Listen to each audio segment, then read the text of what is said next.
नमस्कार, स्वागत है आपका हमारे आचार्य जागेंद्र मिश्रा चैनल पर। 25 सितंबर अश्विनी अमावस्या, बना दुर्लभ संयोग, सर्वपितृ अमावस्या। घर में इन 5 जगहों पर जलाएं एक दीपक, होगा सभी परेशानियों का अंत, जन्मों जन्मों के पितृदोष हो जाएंगे खत्म।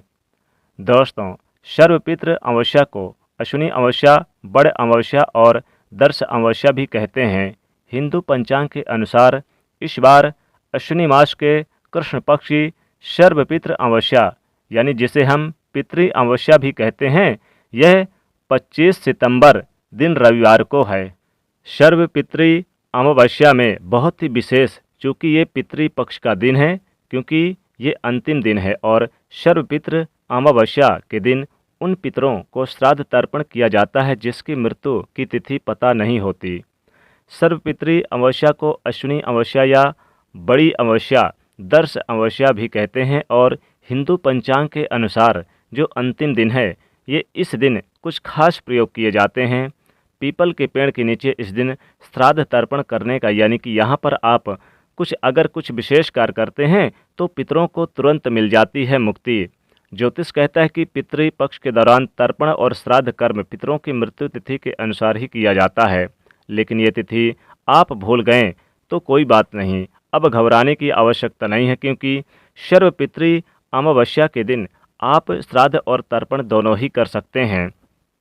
और सर्वपितृ अमावस्या पितृ पक्ष का चूँकि अंतिम दिन है, इसलिए इस दिन आप सभी पितरों का ध्यान करें और इन दिन पितरों की विदाई होती है, इसलिए उनसे आप किसी भी तरह का भूल चूक के लिए क्षमा करें और उनको विदा करें।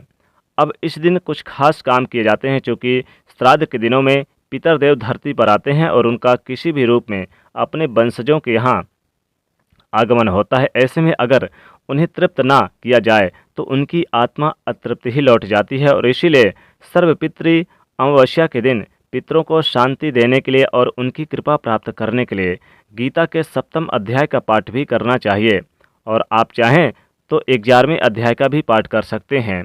साथ ही उनका पूरा फल पितरों को समर्पित कर दें। ऐसा करने से पितृदेव प्रसन्न होते हैं और आशीर्वाद प्रदान करते हैं।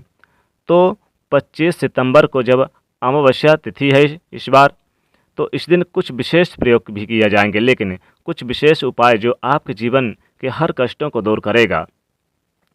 तो कहा जाता है कि इन पितृपक्ष में पितरों को यमराज की ओर से मुक्त कर दिया जाता है। ऐसे में हमारे पूर्वज पृथ्वी पर अपने वंशजों के बीच आते हैं और उनसे अन्न जल की अपेक्षा रखते हैं। पूर्वजों की आशा को पूरा करने के लिए श्राद्ध और तर्पण किए जाते हैं। शास्त्रों में बताया गया कि श्राद्ध और तर्पण के जरिए ही हमारे पितर हमसे प्रसन्न होते हैं और उनको जल और अन्न प्राप्त होता है। अब जिस तिथि को उनकी मृत्यु होती है, श्राद्ध पक्ष की इसी तिथि को श्राद्ध किया जाता है। लेकिन आपको पता नहीं है तो अमावस्या के दिन करें, लेकिन कैसे करेंगे? देखिए, वैसे तो सभी पितरों को एक साथ ही इसे दिन याद किया जाए और किया जाता है, और अमावस्या के दिन 16 ब्राह्मणों को भोज कराने का विधान भी है। अगर आपको 16 ब्राह्मण नहीं मिलते तो कोई बात नहीं, जितने मिलते हैं उतने ही करा दें। और श्राद्ध करते समय घर की दक्षिण दिशा में सफ़ेद वस्त्र पर पितृ यंत्र स्थापित कर सकते हैं और उनके निमित्त तिल के तेल का दिया जलाएं। सुगंधित धूप बत्ती उन्हें अर्पित करें। चंदन और तिल के मिले जल से तर्पण दें। कुश के आसन पर बैठकर गीता के 16वें अध्याय का पाठ करें, और इसके बाद ब्राह्मणों के लिए जो आपके घर में सात्विक भोजन बना है उनमें से 5 हिस्से निकालिए, जिसको हम पंचबली कहते हैं। देवताओं के लिए, गाय के लिए, कुत्ते के लिए, कौवे के लिए और चींटियों के लिए। इसके बाद ब्राह्मणों को खिलाइए। खीर, पूड़ी, सब्जी, मिठाई और लौंग, इलायची, मिश्री सब कुछ शामिल करिए। श्रद्धापूर्वक खिलाइए, प्रेम से खिलाइए। फिर ब्राह्मणों को आपके पास जो भी सामर्थ्य है उसके अनुसार वस्त्र का दान करें, दक्षिणा दें, पैर छूकर आशीर्वाद लें। अब सर्वपितृ अमावस्या के दिन पितर अपने लोक वापस लौट जाएंगे, इसलिए इस दिन दीपदान करने का विधान है ताकि उन्हें सही रास्ता दिखाई दे। दीपदान के लिए घर के दक्षिण दिशा में आप घर पर कर सकते हैं या फिर घर के बाहर निकलकर घर के मुख्य दरवाजे के बाहर दक्षिण दिशा की तरफ दीपदान की लौ होगा। आप तिल के तेल का 16 दीपक जलाएं या फिर आप चाहें तो एक ही दीपक जला सकते हैं। प्रत्येक दीपक में बाती डाल दें।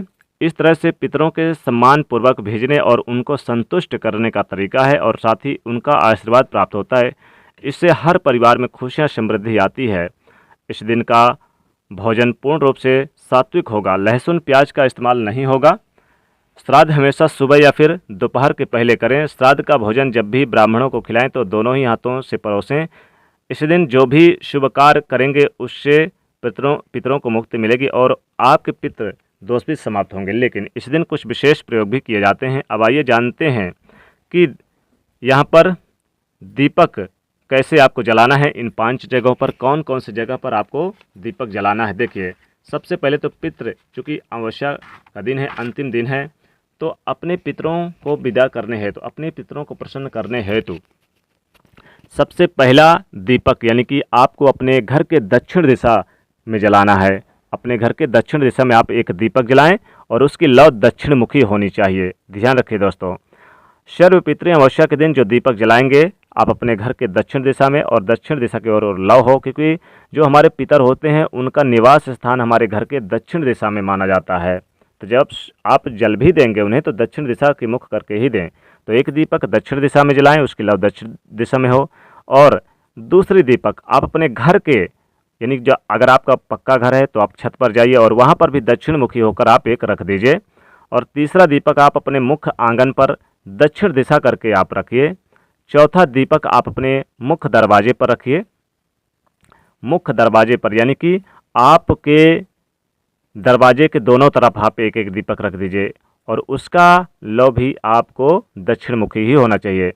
पांचवा दीपक आप चाहें तो अपने पूजा स्थान पर भी रख सकते हैं।